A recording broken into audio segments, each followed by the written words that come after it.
The Secretary-General, Patricia Scotland, has called for decisive action on the implementation of agreements signed by countries to address challenges caused by climate change. Scotland says that she agrees with United Nations Secretary-General Antonio Guterres, who has called for a new deal that will see developed countries partnering with the developing nations to tackle issues brought about by climate change and the COVID-19 pandemic. She spoke to SABC News' international news editor, Sophie Mokoena, ahead of the Tourism and Climate Conference in Mauritius.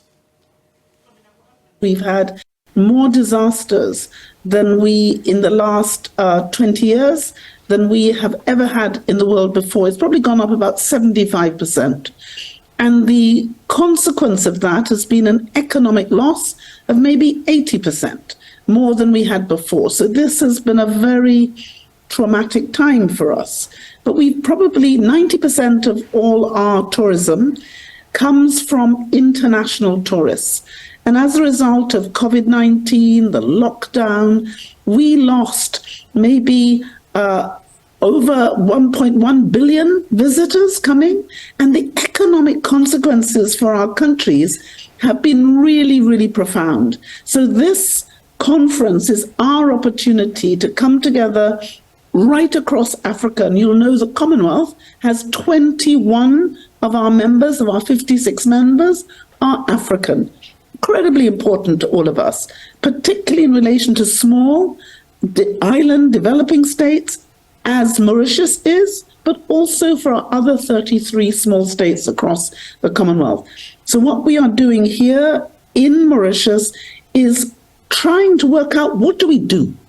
How do we respond? How do we create a sustainable, productive tourism industry which will have real resilience and be able to withstand the exogenous shock that has come from COVID, that has come from climate, that has come from the food insecurity that we're getting from the Russia and Ukraine debacle. And how do we do better?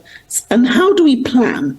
And this is what the real purpose of us being here together in Mauritius is all about. And the Commonwealth has come up with what we think some really good ideas as to how we can together be the difference we need to make.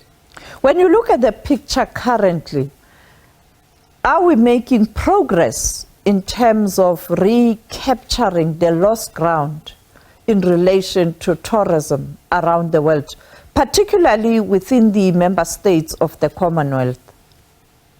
Well, I think we are, thank goodness, and each of us have had some success. None of us have had as much success as we need. And we need to make this sustainable. We need to be ready when we are hit again. We know, unfortunately, that this was the first pandemic since 1918 and 1919. But this isn't going to be the last pandemic. So we have to be ready. So what the Commonwealth has done with all our partners is we've created a tourism project which is supporting our countries in building resilience and sustainable tourism sector through knowledge exchange, data sharing, and capacity building. And so we've come up with the Commonwealth's Their Future, Our Action project, which is helping the small island developing states and others build economic resilience. And it's created two essential tools. The first tool is what we're calling the Common Pool Asset Structuring Strategy, that's COMPASS, which is consolidating the individual finance applications into country-wide opportunities, making investment more appealing. Because if we can create critical mass, we'll be able to attract the investors back to our countries.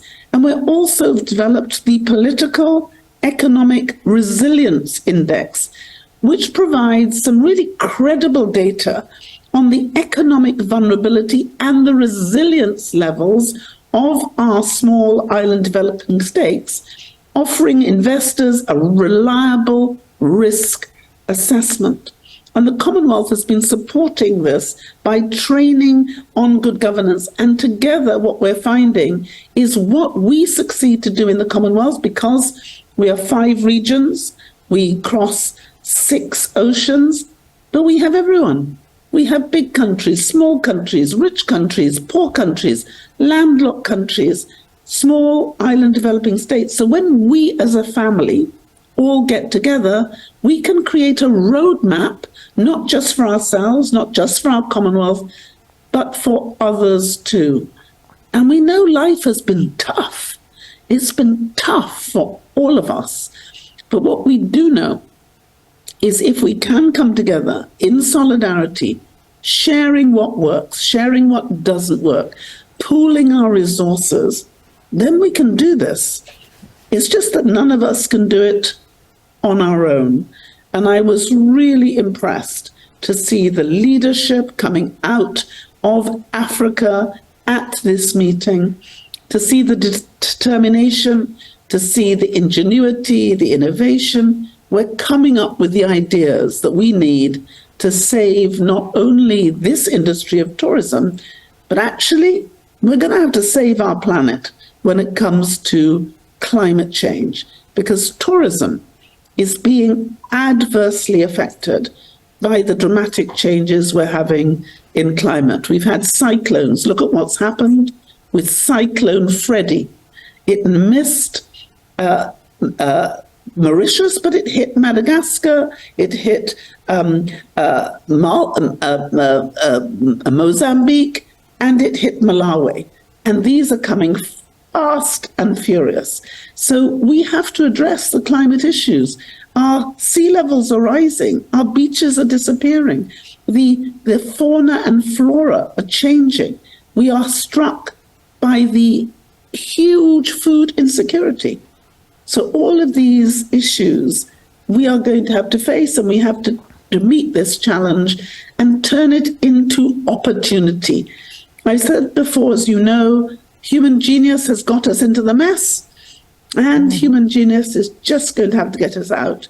And thankfully, Africa has its fair share of genius.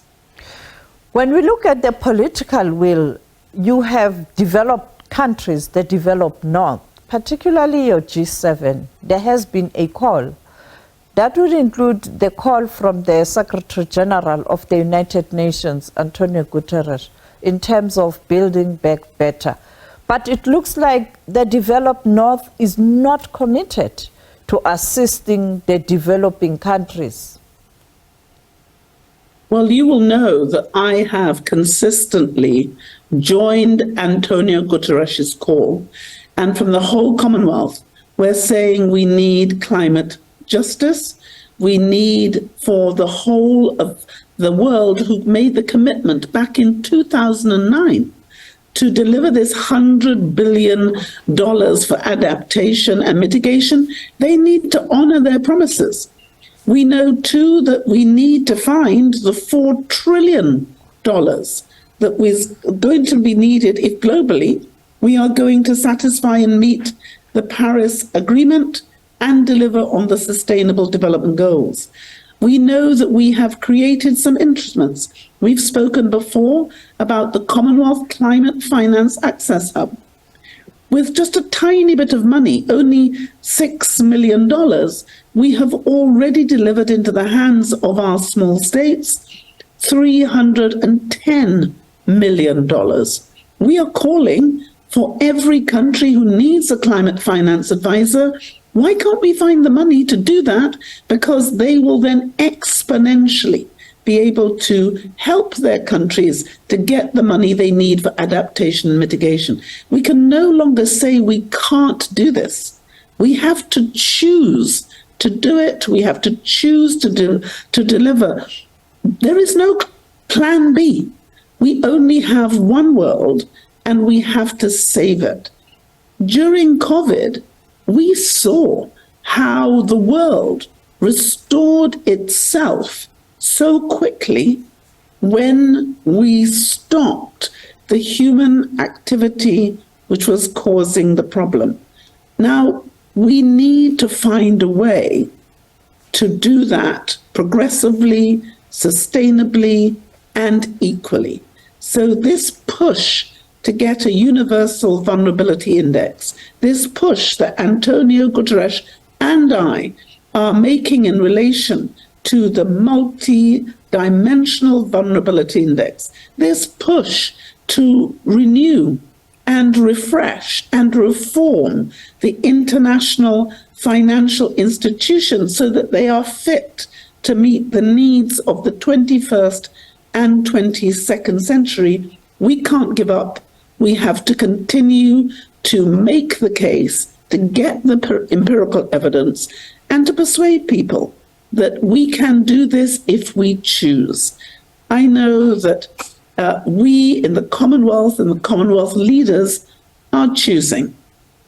I just hope the rest of the world will choose with us. President William Ruto of Kenya and President Cyril Ramaphosa of South Africa, when they were in France now recently, they pointed out that the developing South is tired of begging and begging and begging. We want to come to the table as equal partners. Do you think that call will be responded to by the developed North? Well, I think it's not the case, will it? It must. There must be a response.